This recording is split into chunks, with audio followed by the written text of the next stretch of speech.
jeboislocal.ca. Jeboislocal.ca, dégustation en direct, bienvenue. On est sur Facebook, live en ce mercredi soir ou en rediffusion si vous nous écoutez d'un autre moment, c'est tout à fait accepté.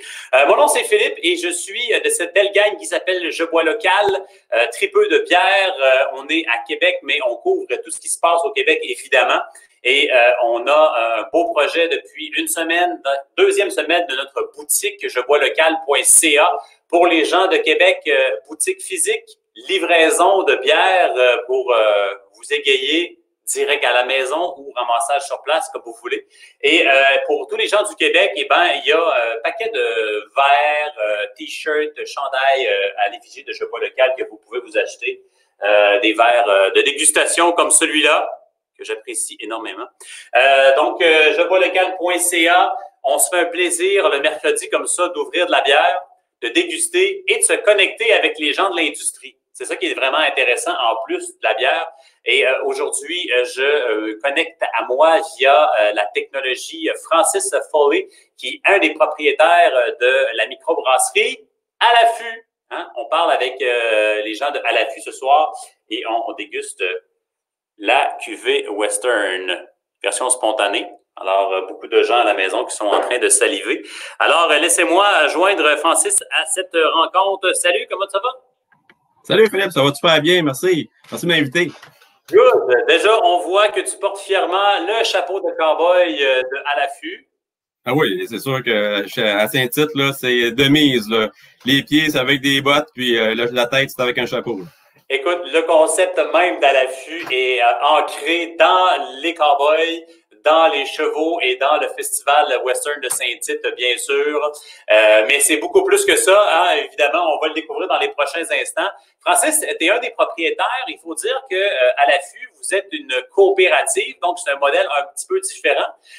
Donc, tu es un des membres aussi de cette coopérative. Donc, on ne dit pas propriétaire dans le cas d'une coop.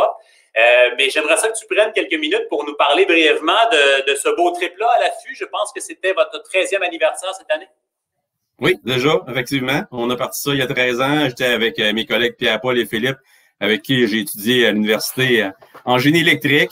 Donc, aucun lien avec la bière. Puis, de fil en aiguille, Pierre-Paul, qui était originaire de Saint-Tite, nous a tiré dans son bled parce qu'on brassait maison à l'université pour se divertir.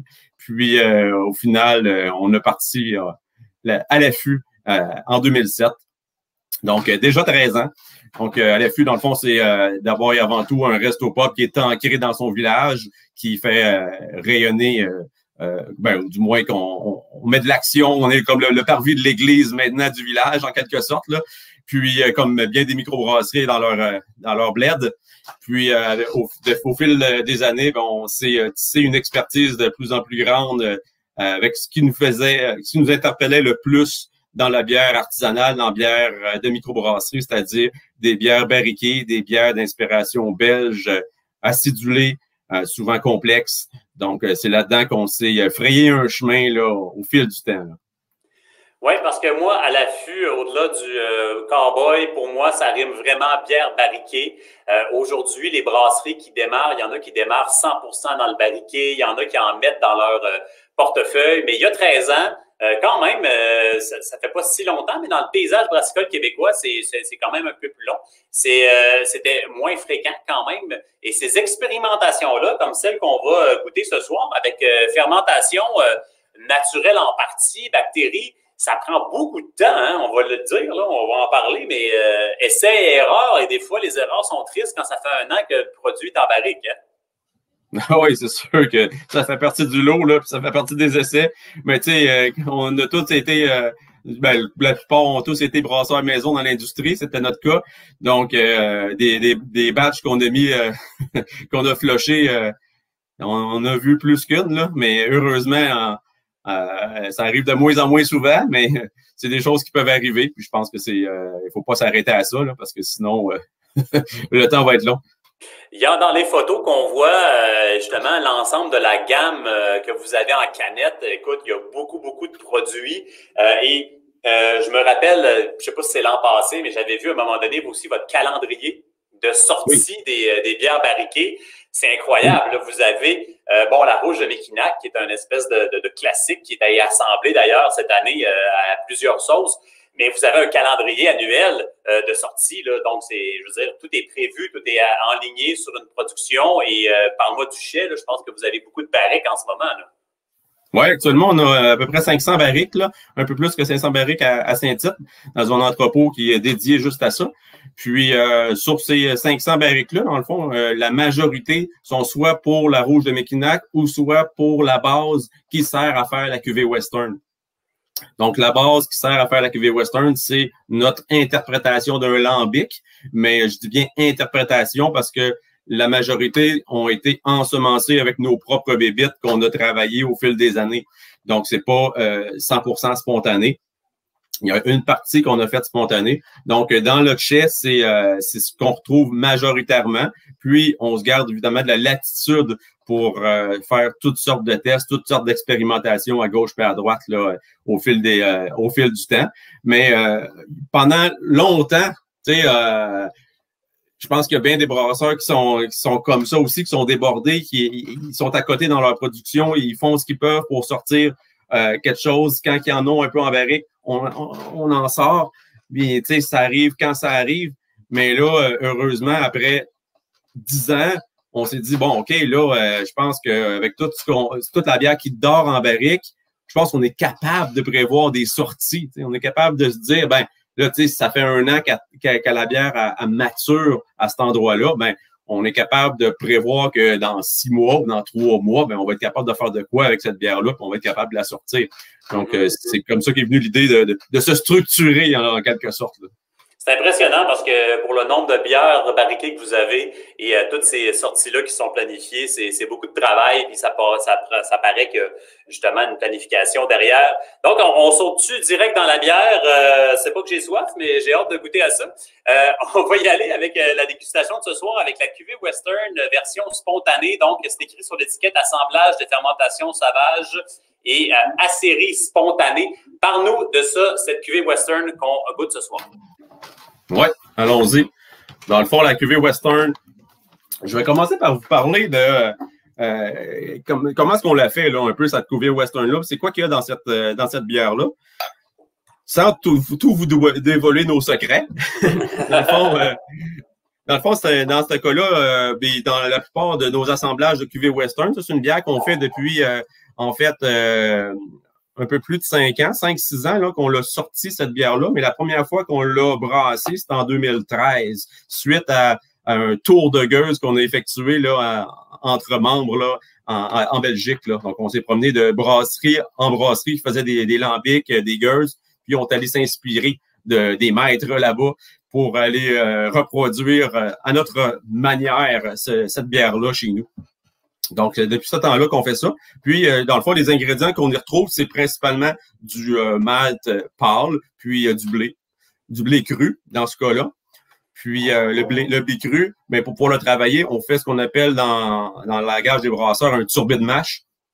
Donc, l'idée, c'est d'aller pouvoir convertir du blé qui n'a pas été malté. Là, on est dans le très technique, là, évidemment, là, mais c'est ça qui est l'idée derrière le turbine mash, pour aller donner de la nourriture aux micro-organismes qu'on va incorporer au fil du temps là, dans la période de maturation. J'ai pris le temps de verser mon verre à ce moment-là, donc on va déguster la bière. Moi, j'ai pris mon verre, mon TQ classique dégustation brandy je bois local, mais on considère que ce genre de bière-là doit être bu dans un verre. Ça serait un crime. Je pense qu'on peut être puni sévèrement pour boire ce genre de bière-là direct à la bouteille. Donc, choisissez-vous un beau verre de dégustation, c'est important. Donc, on va déguster cette bière-là ensemble. Déjà, on peut voir à la couleur, premièrement, la mousse, elle ne dure pas. C'est classique, hein, des bières un peu plus acides. Donc, évidemment, cette bière-là va être un peu plus acide que la mousse ne dure pas. Oui, même chez nos comparses belges, là, des gueuses, là, c'est toujours pareil. Là. Effectivement, ouais. Est-ce que c'est dû à l'acidité? Peut-être, mais il y a pas le houblon non plus. Il y a pratiquement pas de houblon dans cette bière-là. Puis on sait que le houblon a les propriétés de pouvoir donner une super belle mousse. Là.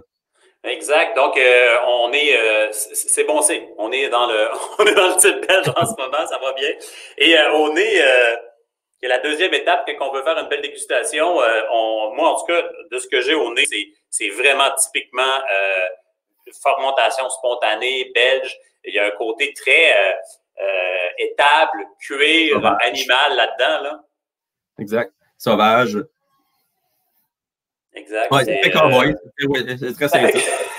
Exactement. On est dans l'écurie en ce moment. On se met le nez là-dedans, on est dans l'écurie. Donc, on va goûter à ça. Je lève mon verre à tous à la maison qui supportaient l'industrie brassicole au Québec depuis cette pandémie. Merci beaucoup. Et osez essayer ces versions de bière très lentes de conception. Découvrez un nouveau spectre de goût vraiment. Donc, on goûte à ça.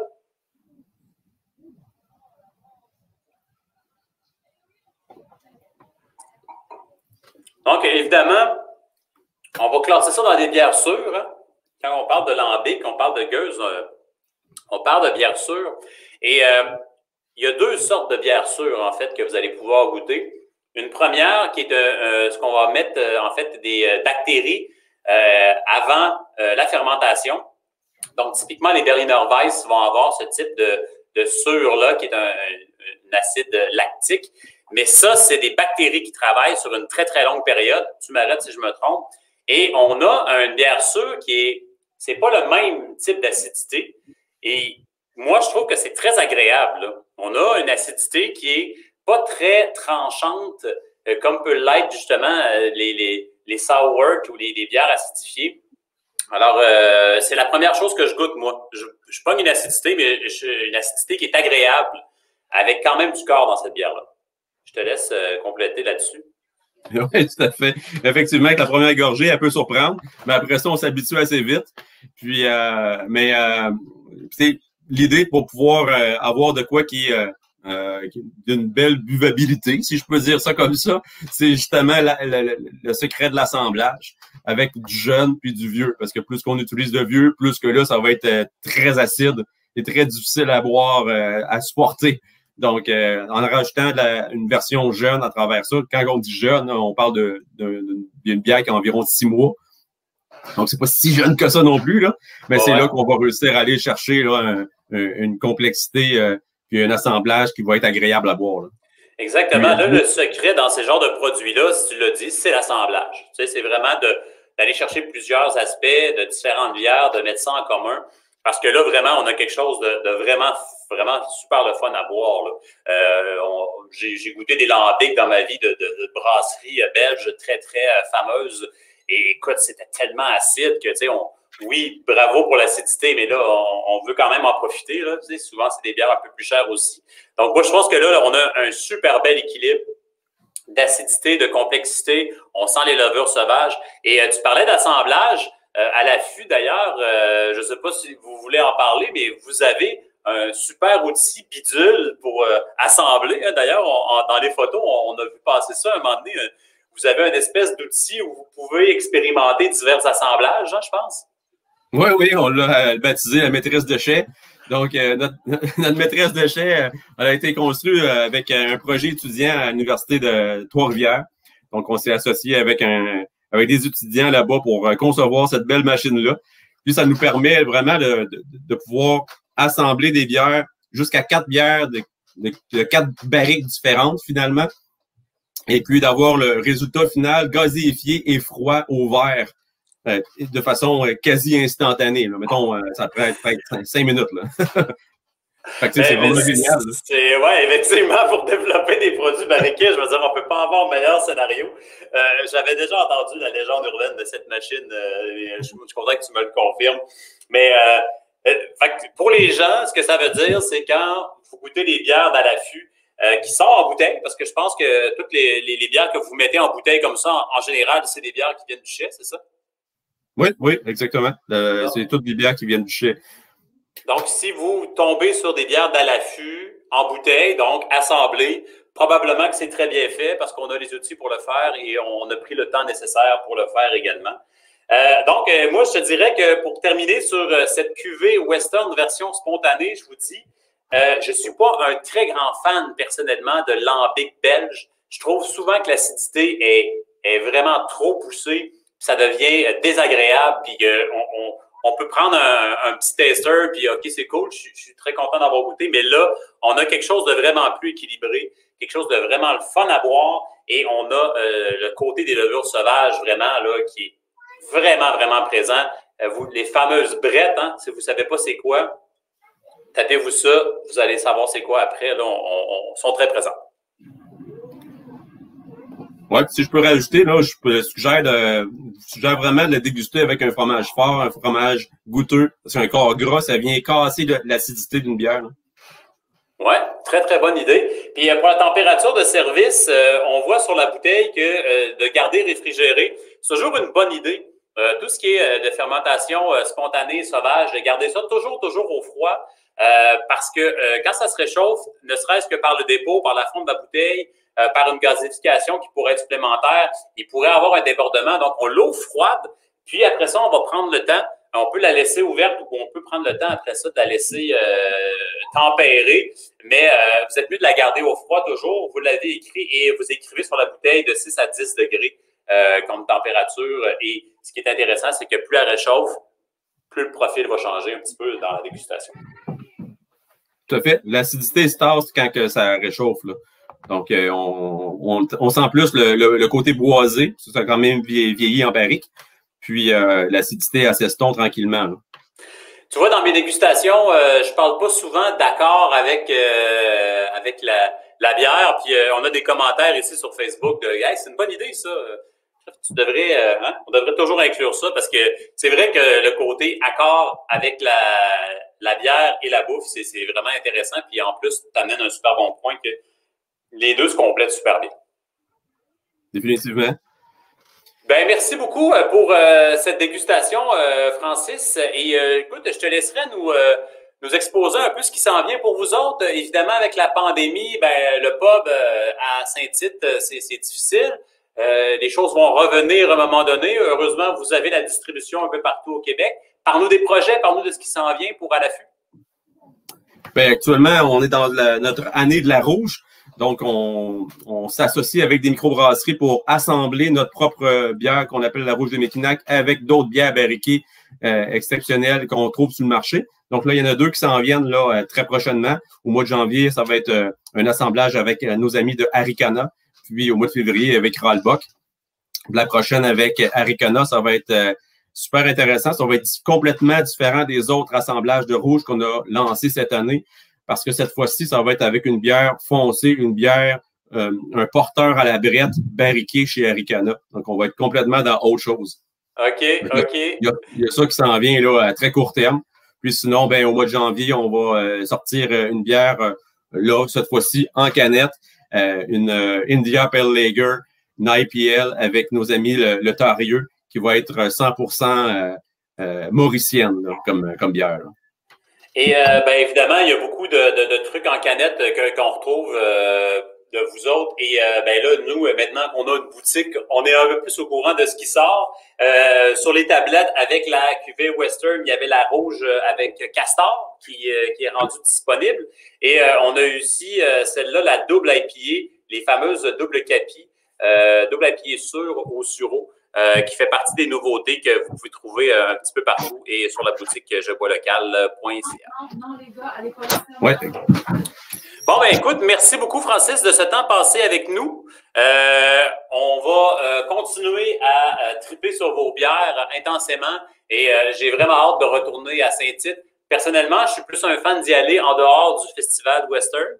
C'est une question de goût, là. Il y en a qui... Ouais, on a plus le temps de vous accueillir, là. Exactement. C'est un peu moins zoo, là. Non, évidemment, il y a beaucoup de monde au Festival Western. Mais qu'on aime ça aller faire un tour là-bas à Saint-Tite et aller profiter du pub avec des brassins qu'on ne retrouve pas toujours non plus en canette. Merci beaucoup de ton temps, Francis. Ben, merci, Philippe. Bonne soirée à toi. Santé, et oui. Ben moi là-dessus, je vous souhaite une belle soirée si vous nous écoutez live. Sinon, jeboislocal.ca, c'est l'adresse pour notre site web avec toute l'info sur les bières, mais aussi cette nouvelle boutique en ligne. Pour les gens de Québec, vous êtes gâtés. Boutique sur le boulevard Amel et également en livraison. Et pour tous les autres, allez faire un tour parce qu'il y a beaucoup de produits qui sont aussi disponibles pour envoi postaux. Donc, cadeau de Noël, vous cherchez des verres de dégustation. On en a plein. Ils sont disponibles sur jeboislocal.ca dans notre nouvelle boutique. Là-dessus, laissez-moi, s'il vous plaît, partir mon thème et vous souhaiter bonne soirée.